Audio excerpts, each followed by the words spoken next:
What's going on, guys? Welcome back to my channel. Today's video is what I watched in March of 2024. This is where I go over everything that I saw at the movie theater, at home on streaming, and also from my physical media collection here at home that I have seen before. So I always start off with movies at the theater, and in March I saw 3 movies, starting off with the biggest film from last month, Dune Part 2. Now, this may surprise some of you, considering it was just a couple of years ago that I was kind of dogging Dune just a little bit, saying, I'm not going to go and see that. I don't understand it. It's too complicated. And that was the truth. I did not understand Dune at all whatsoever.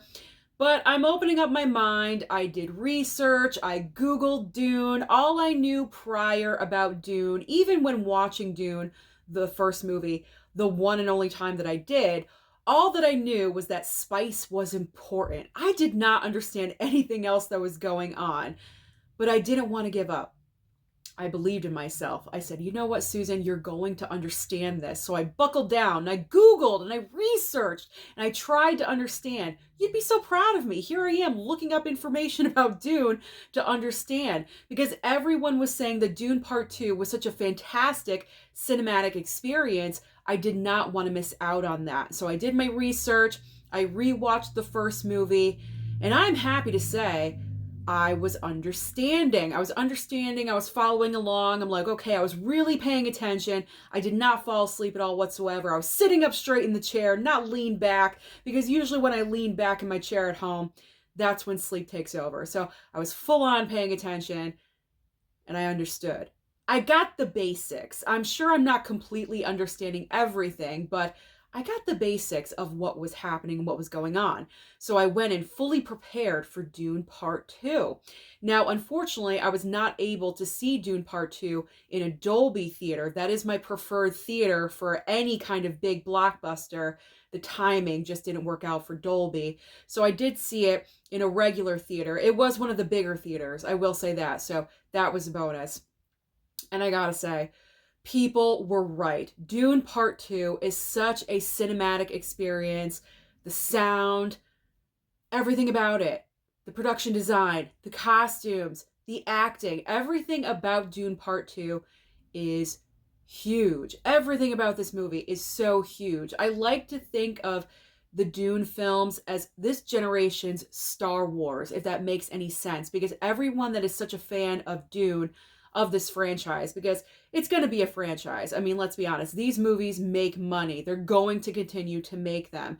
So this Dune franchise that we have going here, the fan base is gigantic, and everyone gets so excited about when the next movie is arriving. So that's what I like to compare it to. This generation Star Wars. And I can absolutely see why they get so thrilled, because it just seems like Dune Part 2, everything was bigger and better than the first movie. It's pretty much almost a perfect film. I think I gave it a 4.5 star on my Letterboxd. I'm not really sure why I didn't just give it 5 stars. Maybe the runtime of the movie was just a little bit long, but other than that, I can't really find fault in the movie at all whatsoever. It had great brand new characters, that we didn't know from the first film. Austin Butler's character was crazy and psycho. Florence Pugh is added in here. Christopher Walken. It had great elements. So all around, Dune Part 2, great experience. I'm so looking forward to receiving the physical media of Dune Part 2, because I really want to watch it at home with my mom in particular, because when we did rewatch the first movie, and that was her first time watching the first Dune film, she loved it. She absolutely loved it. So I think Dune Part 2 for her, she's going to give it 5 stars across the board. So if it's Mama Blu-ray approved, everyone should see Dune Part 2. So surprisingly enough, I really did. I enjoyed Dune Part 2. Okay, let's move on, because there's other movies to talk about. I've gushed about Dune Part 2 enough. All right, the second movie I saw in the theater in the month of March is, as you guys know, my notes are right next to me, Love Lies Bleeding. This is a smaller film from A24 starring Kristen Stewart. This plot line, I'm going to try to not reveal too much because I don't want to spoil this movie for you, but I thought this film was so well done.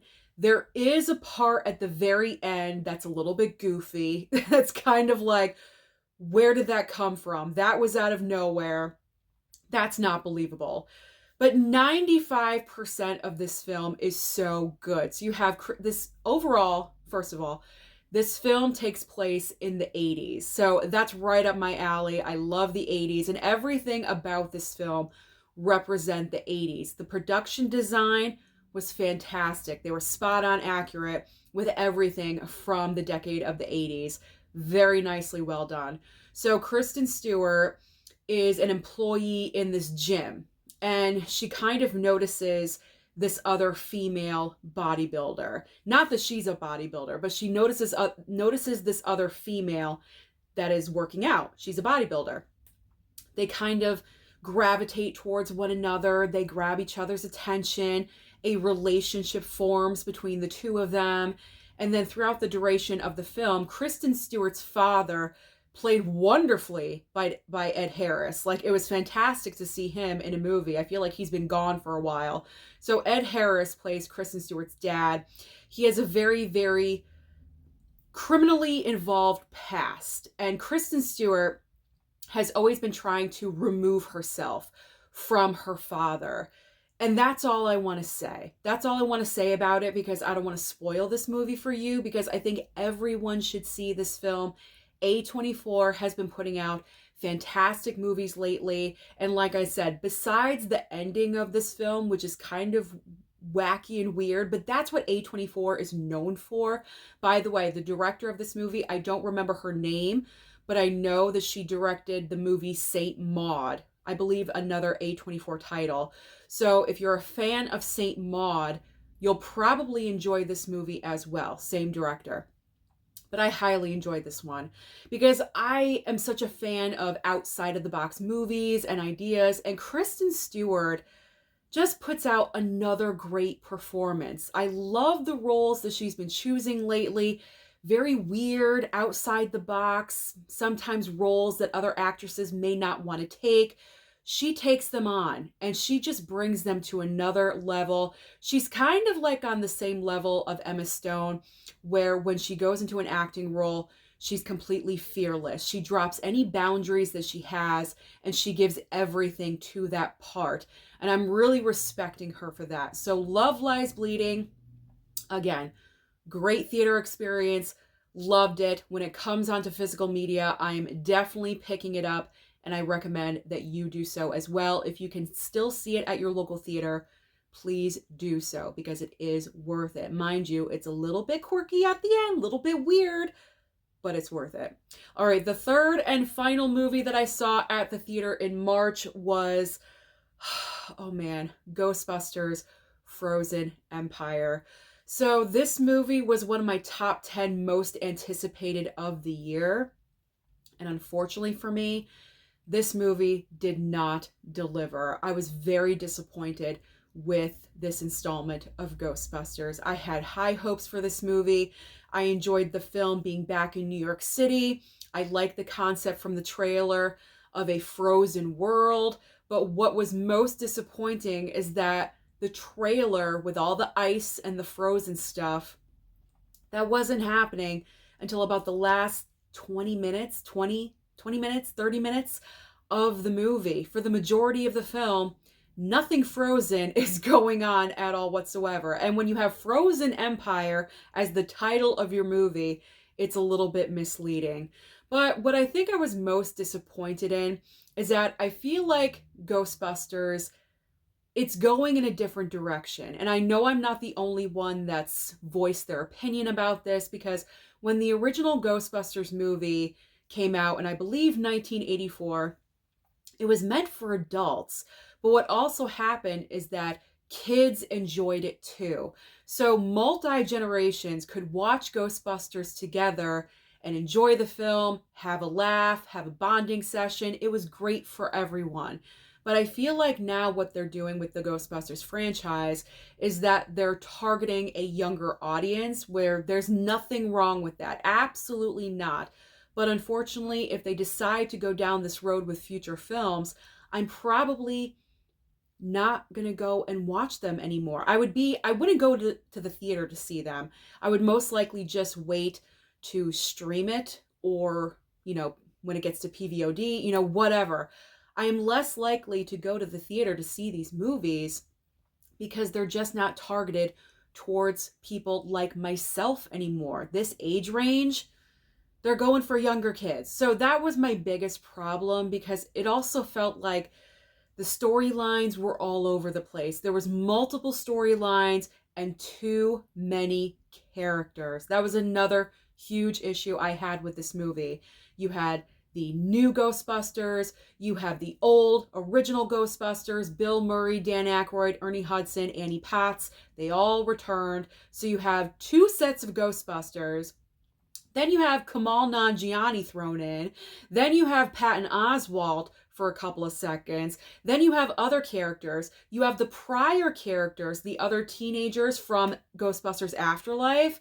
There was way too many characters. And when you have too many characters like that, you are stretched out way too thin as far as flushing out storylines and the other main characters that we're on the ride with. And it just was too much going on, and not enough of the Frozen aspect happening.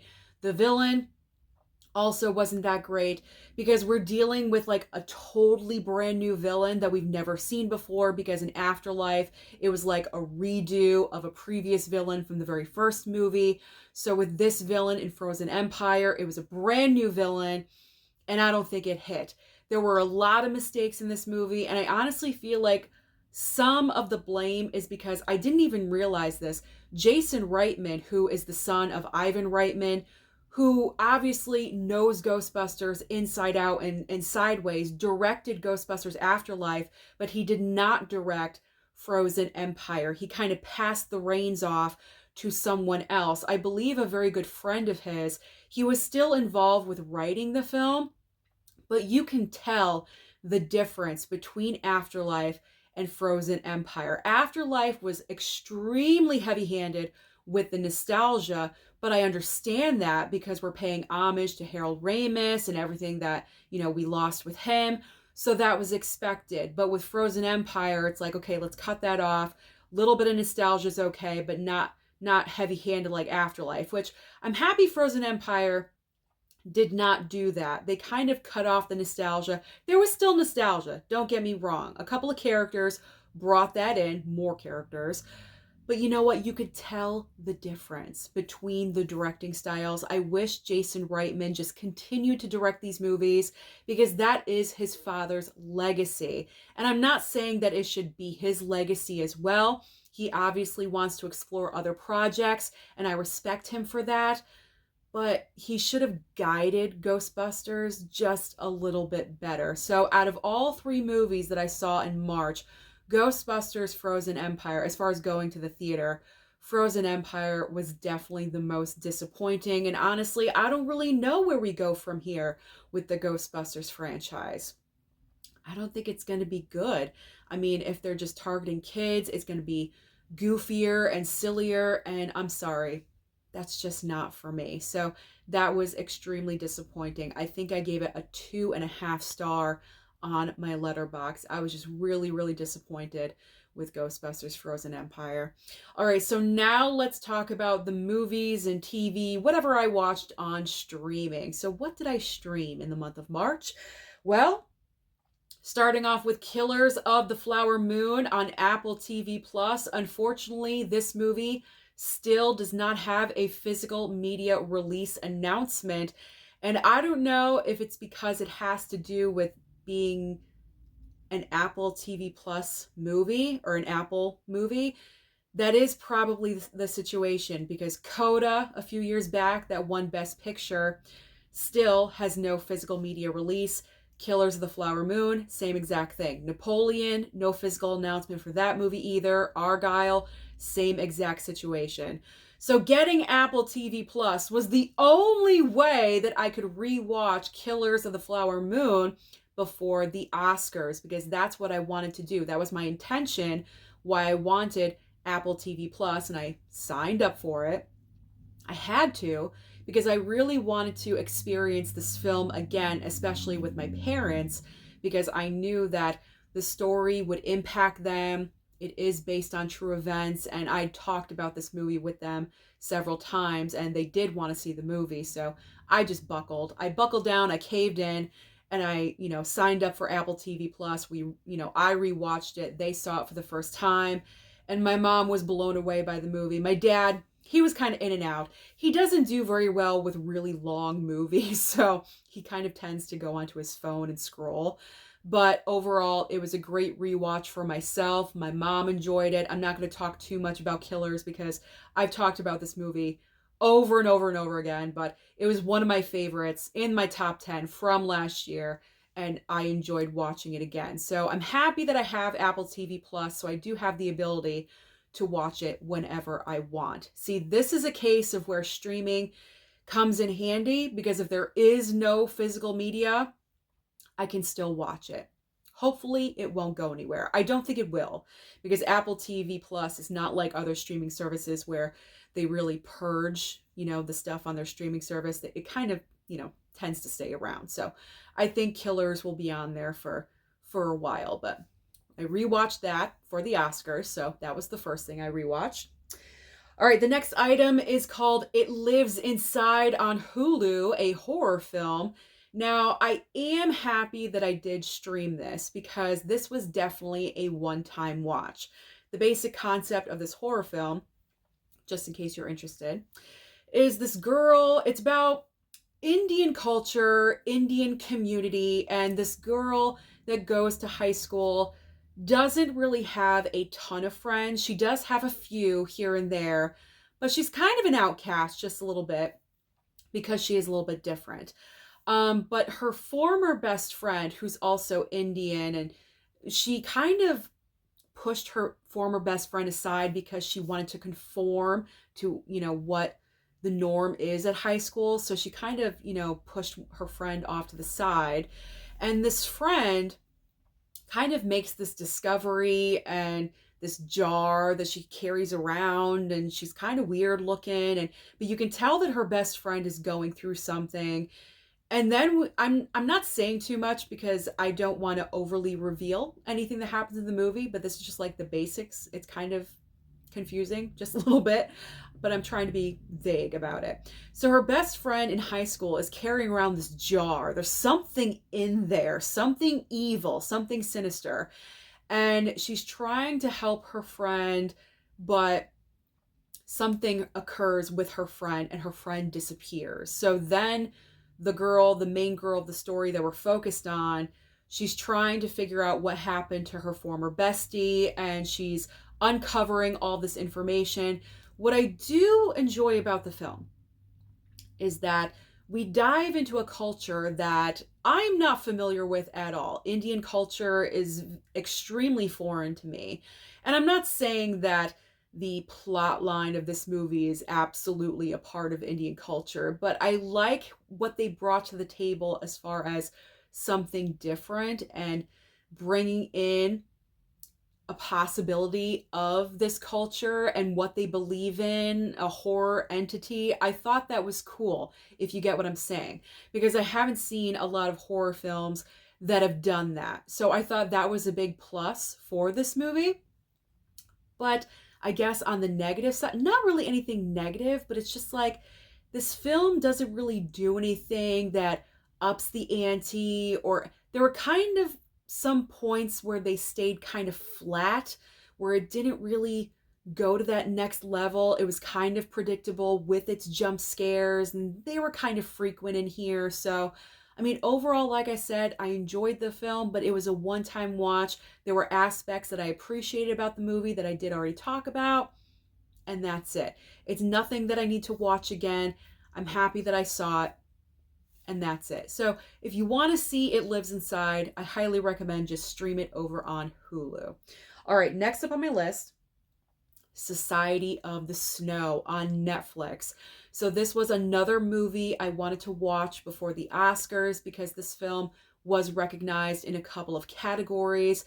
And let me tell you something, If you want to see an unbelievable true story, and I know that this was the same story that we already had a movie about, Alive, I think. I believe it came out in like the early 90s. I think 93 or 94. This film, Alive, came out, but it's the same exact story. If I'm remembering correctly, it's about a Venezuelan, I think. It's about a soccer team. It's about a soccer team that it's flying somewhere and their plane crashes. And so they are stranded. No one knows where they are. All they have are the supplies and the plane to survive. And this is an unbelievable true story about, yes, there are obviously casualties, but you had about 14 or 16 survivors from this plane crash, and they were stranded, I believe, 2 months, at least a month. It was unbelievable. I highly recommend you watch this. Highly, highly recommend. What was so unbelievable to me is that obviously the people that survived for a reason. If you think about, what are we going to eat? Put two and two together, and that's how they survived. And the backlash that these survivors had to take when they did get home, yay, you survived, but then, people flipped on them the way that they survived. They got such criticism, and that's not the main part of the movie. That comes right at the very end. But that's what's so wrong with our society nowadays, is that you could be great at something or you survive something, but then you're getting all the accolades. You survived, whatever it is, you won, you survived, and then people flip the script on you and find any way to take you down. And that's what this movie does. Obviously, the majority of the film is about them being stranded, how they survived, how they were surviving the elements. I mean, I can't even believe anyone actually survived this. This is an incredible, incredible true story. I cannot recommend this movie enough. I gave it 5 stars on my Letterboxd. It is a fantastic film. Society of the Snow. You have to see it. You have to see this. It is truly, truly inspiring. Because if they can survive that situation, we can survive anything. Really, really. Any little problems that we have going on in our lives is nothing compared to what those people survived. It really puts things in perspective for you. So, highly recommend. Another Susan recommendation, Society of the Snow. Check it out on Netflix. All right. Poor Things on Hulu. So, before Poor Things came out on physical media on March 12th, that was 2 days after the Oscars, and I did want to rewatch the movie with my mom before the awards ceremony. So it got dropped on Hulu on March 7th. So right around there is when we streamed it on Hulu. I just couldn't wait. I had to see it again. I wanted to see if this movie lived up to what I thought during the movie experience in the theater. And it absolutely did. I'm not going to talk about this movie any further because I've talked about Poor Things enough. I've said so many positive things about this movie, so we're just going to move on. But what I am going to say is I enjoyed watching this movie again. It was a first-time watch for my mom. She enjoyed it. We had a very great, kind of a debate conversation between who should win, because she saw Lily Gladstone in Killers and then Emma Stone in Poor Things, and I said, okay, who should win Best Actress? And so we had a great debate, a fantastic debate. It was great, productive conversation. And that is what movies should do. They should prompt conversation and have, little bits of, well, I thought this and I thought this. And it was really, really nice to have a conversation with my mom like that. So Poor Things, if you think it's too wacky and weird, you don't want to pick up the physical, then stream it over on Hulu. All right, next up is, Freelance. Freelance on Hulu as well. So in this movie, you have John Cena. What's her name? Alison Brie, I believe. She's in a lot of projects, but I never can remember her name at all whatsoever. So you have John Cena, who's ex-military, and now he's trying to just live a normal life. And you have Alison Brie, who is a journalist, a reporter, who is going overseas to a dangerous country to interview the leader of this country. And John Cena is kind of manipulated and hired by Christian Slater, of all people, like random star in this movie. He's like the head of this company for like security and protection. So John Cena is kind of coerced by Christian Slater to be a bodyguard, a protector for Alison Brie's character. And of course, you know, people want to kill the leader of this country. They want to assassinate him. So here we have John Cena, the leader of this country, and Alison Brie like all like on the run from killers. And you know, it was just okay. It was just all right. This is not an action movie that you have to put on the top of your must-watch list. I do have to say, like, it was very goofy and it was not well written at all whatsoever. And John Cena, I feel like he just plays the same kind of character over and over. I don't see the acting skills out of him, like with oh, what's his name? Oh my God. Not The Rock, the other guy. From Dune and Dune Part 2 and Knock at the Cabin. Oh my gosh, I'm blanking on his name right now. But he has acting range. That's the point that I'm trying to make. And I feel like John Cena does not have acting range at all whatsoever. I'm kind of perplexed as to why John Cena still has an acting career, because he just plays the same kind of guy, same character over and over and over again. He's the big bad tough guy, and I mean, there's just really nothing else there. So I wasn't overly impressed with this movie. I think I gave it a 1 star and I called it a night. So Freelance absolutely is a streaming film. It's a one-time watch. You don't need to pick it up on physical. Let's just move on from talking about that to, oh, another winner. What Happens Later. Oh man. What Happens Later over on Paramount Plus. So this again is definitely a one-time watch. I was not overly thrilled with this movie. Meg Ryan decided to come back to movies, and she's starring in this film along with David Duchovny, and she also directed the film. I believe she also co-wrote the film as well. Now, this movie, I didn't realize that, I guess this is based off of not a film production, a theater production. There we go. So this is based off of a stage play or something like that. And you have to take that into consideration because this movie takes place in an airport. So you have one single location where you have the characters that Meg Ryan and David Duchovny are playing, and they're former lovers. They were in a relationship. It didn't work out. They broke up, or one of them just, you know, flew the coop and they left. There really was no resolution to, or no conclusion to the relationship. It was kind of just open-ended a little bit, I guess. And for them to cross paths like 20 years later in an airport, this is destiny. We need to talk about this. So that's what the movie is all about. Them hashing out the past, their relationship, what happened, what's going on now, blah, blah, blah. And it's kind of annoying. It's a little bit annoying because did I mention that they have like the same name, kind of, and they have like the same nickname for each other. So they're kind of going back and forth, repeating that same nickname. And that was getting on my nerves. So bad. So bad.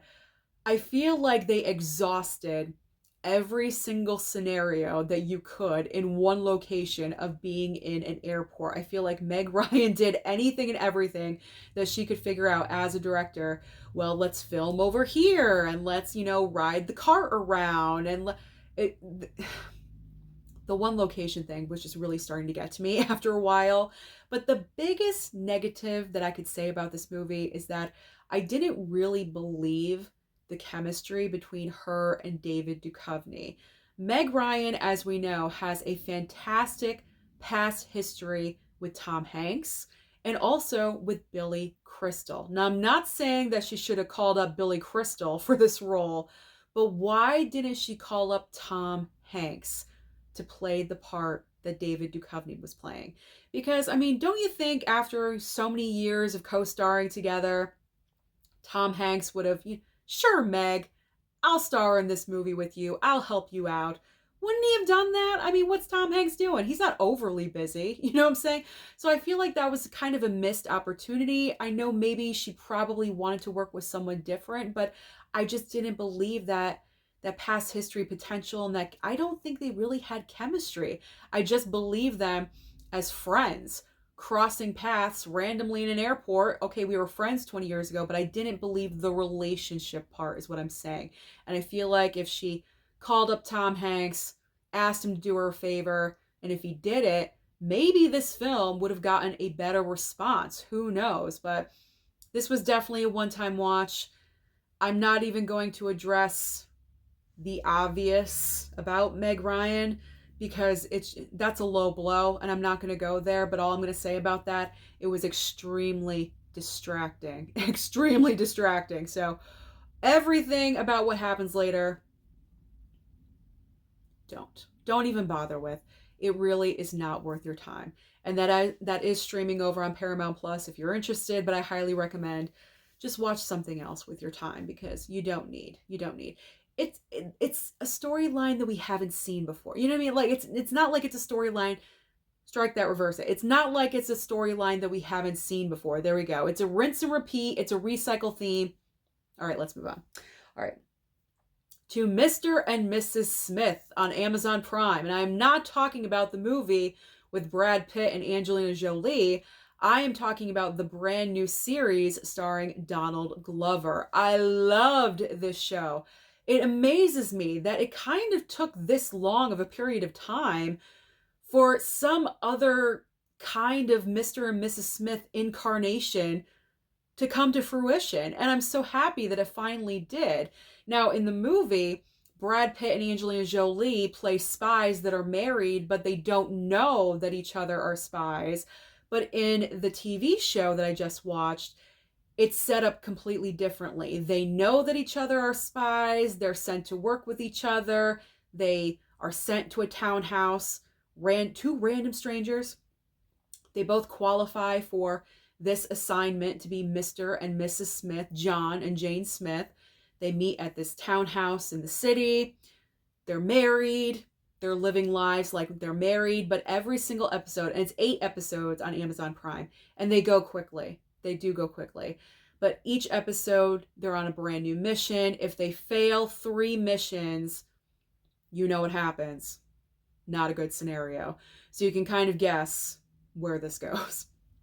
But I finished the entire season, and I'm hooked. They left it completely open-ended for the potential for a season 2, and I really hope that happens because I want to know. I want to know what's going on with them, what's going to happen next. So I highly recommend Mr. and Mrs. Smith. It's tons of action, especially in the final episode where they have to like turn on each other. You know, the moment in the movie where that happens, it's very reminiscent of that moment in the film. They probably did that on purpose just to, acknowledge, the movie a little bit. I'm not sure if they did that for that particular reason, but that's my interpretation. But I really loved it. So I'm highly anticipating a season 2. I hope they do. So I recommend Mr. and Mrs. Smith on Amazon Prime. All right. Oh, good grief. Good grief over on Netflix. Okay. So this one I've been wanting to watch for a while. Finally got the opportunity. Dan Levy, I think that's how you say his name. This is like his project. He wrote this, he stars in it. I think he directed it. I'm not 100%, but he's all over this, okay? So the basic premise of Good Grief is that he's part of a gay couple and it opens up and they're having a Christmas party. They live, where they live? They live in London. They live in London. They have all their friends over. They're celebrating Christmas. And unfortunately, his husband is killed off early in the movie. That's not a spoiler. You can see that in the trailer. So, and then the rest of the movie is him dealing with that. And then when we're dealing with the grief, we're kind of unraveling things about our husband that we did not know. And that's all I'm going to say, because anything that I say will be a spoiler. So that's what's happening in this movie. It was just okay. I thought this was going to be a lot better because there's 2 characters in the movie that Dan Levy has as kind of his best friends and confidants, and The female character, Ruth Negga plays her. I hated her character completely. She was one of those characters where she's like in her mid 30s and she has no idea whatsoever what she's doing with her life. I can't stand personalities like that. It's like, have a direction, know what you're doing, know where you're going. It's like she has a boyfriend, but she's sabotaging that situation. She has a great job, but she's going to leave it because she wants to do something on her own, but she doesn't really know what she wants to do. It is literally one of the most annoying characters that I've ever seen on screen. Like, I just wanted to punch her in the face and yell at her and say, what are you doing with your life? You don't know. You don't know. It was just not. This wasn't that great. It wasn't that great because it's like, I'm sorry, I can't feel bad for you when like you're living this extravagant life and you have like this beautiful, flat in London and you have this great career. I don't know. I can't be so overly sympathetic to someone, to a character that I'm not really feeling bad for. You know what I'm saying? Like, he wanted the grief out of you from the audience, but I wasn't given the grief. Like, I wasn't feeling the grief, along with these characters or what he was dealing with. I honestly didn't really care. I wasn't overly invested and I couldn't wait for the movie to be done. So good grief, I watched this darn thing. So I cannot recommend that one to you either. I'm sorry. The last few choices are not that great and I apologize, but we're almost done because I have one movie left to talk about, and that is Damsel. Damsel on Netflix with Millie Bobby Brown. So this movie was fun, and I gave it a solid 3-star because I thought, you know what? It's not like the best movie on the planet, but I didn't hate it either. I just thought it was a great representation for young women because the basic concept of what's going on in Damsel is Millie Bobby Brown. This is like back in olden times, okay? Olden days where dragons existed, things, mythical creatures, things like that. Like back and, back in the days, okay? Think like Princess Bride era, okay? Like that's the kind of like what we're dealing with here. And ironically, Robin Wright is in this movie as well. So that was a nice touch to have her in the film. So Millie Bobby Brown, she is the daughter of someone that marries her off to a prince, a royal family. He needs to take on a wife, so her father offers her up. There we go. That makes sense. So the wedding ceremony takes place, everything happens, and then circumstances arise where she has to fight a dragon. That's all I'm going to say, because I don't want to spoil this for you. I don't want to like overly, give out too much information, but she has to fight for herself, really, is what this movie is about. And I think this movie is a great positive film for young girls because it really teaches that lesson that at the end of the day, you have to take care of yourself. No man is going to take care of you. Your parents could say they'll be there for you, but if they're not, what are you going to do? You know what I'm saying? So I can definitely see how a younger generation, in particular with females, would absolutely love this movie because it just gives that positive message of you have to fight for yourself. You can only be accountable for you.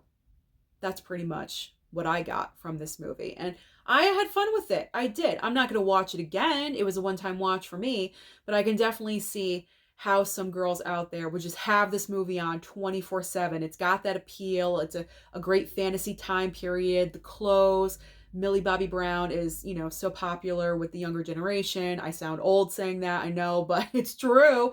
It is true.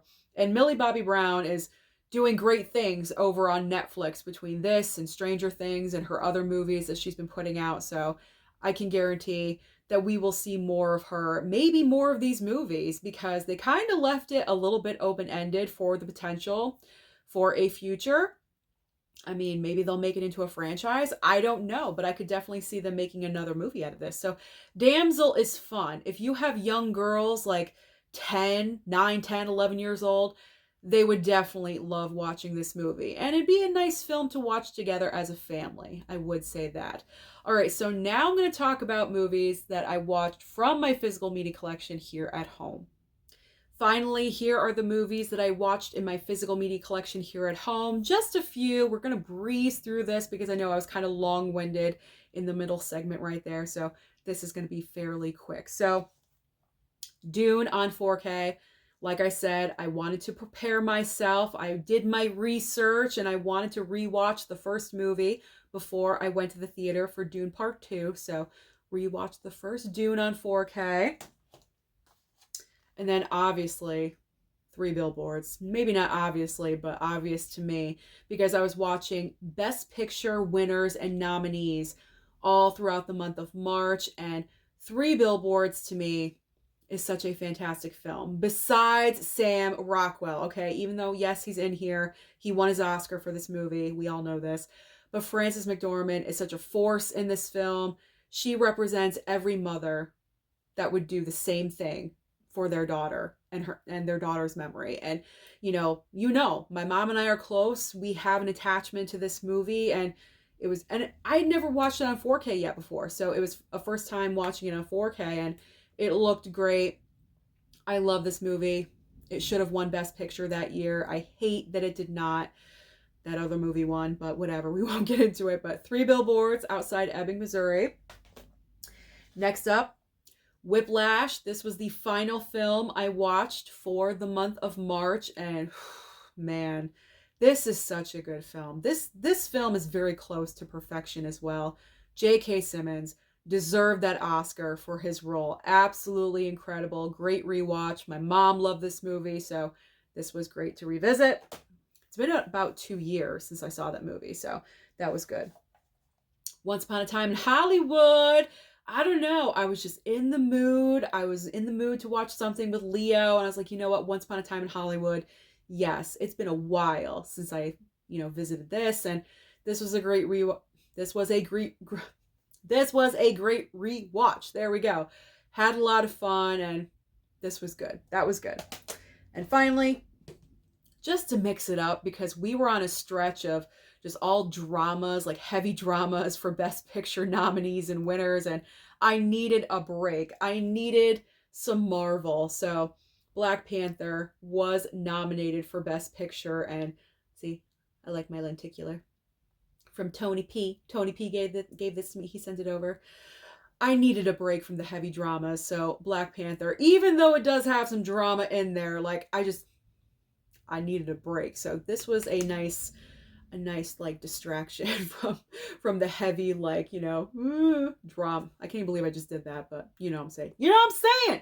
I needed a break. There we go. Black Panther. All right, so that is everything that I saw at the movie theater, at home on streaming, and from my physical media collection at home in the month of March. So comment down below and let me know your thoughts about any of the movies that I talked about in today's video, or comment, what movies did you watch in the month of March? Don't forget to like and subscribe before you leave, and I'll see you next time.